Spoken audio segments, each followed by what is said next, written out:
When I got the job to do the show, I was of course also thinking, what are the tools with which you can visualize things and highlight things, and the show is of course the most important, but the prizes are also important, and most of the prizes are decided by a jury.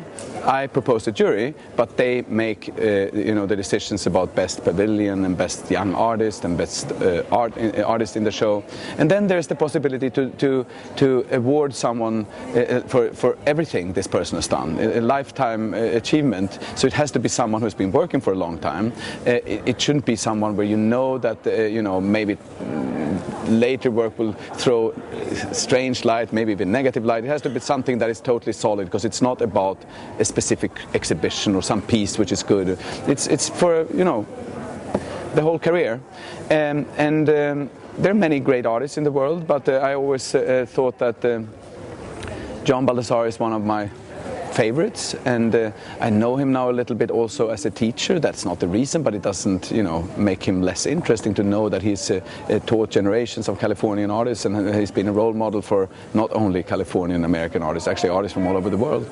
And I think his art is just very witty and often very amusing, and conceptually smart and slightly, mildly perhaps subversive, not dangerous, but a little bit provocative sometimes, and yet it's not just conceptual in some sort of brainy way that is only about thoughts. It's also about visualization, and he is a painter even when he's not actively painting, and I think his the visual appeal of his work is also key.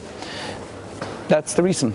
Yoko Ono is, a similarly important person as a pioneer. Maybe what she did on a personal level is even more of a kind of breaking through. She comes from a rather classical, I think, conservative and wealthy family from Japan, where you're not expected to become a key artistic practitioner in Europe and the US. That must have been quite a step she made, to come as a woman from Asia and become the only almost female member of the most advanced avant-garde movement in Europe, the Fluxus movement, and then in the US. That is quite something, and I think she's incredibly important for the whole idea of what conceptually based art can be, and performance, early things like the cut piece, and we show the instruction pieces here that are almost like poems. It shows that art can live a little bit like poetry without being objects that you collect and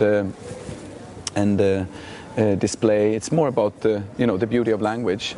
So I think both performance art and concept art would maybe not have developed quite the same way without her. Also, as a kind of, it's also, she's done something huge for the position of women in art. I mean, one should not forget that in the 60s and 70s, the art world was totally dominated by men, and it was a quite strong thing what she did. Then she became, of course, a incredibly famous person, a kind of pop icon through her relationship with John Lennon, and they must have influenced each other, and I'm pretty sure that John Lennon was incredibly influenced by this advanced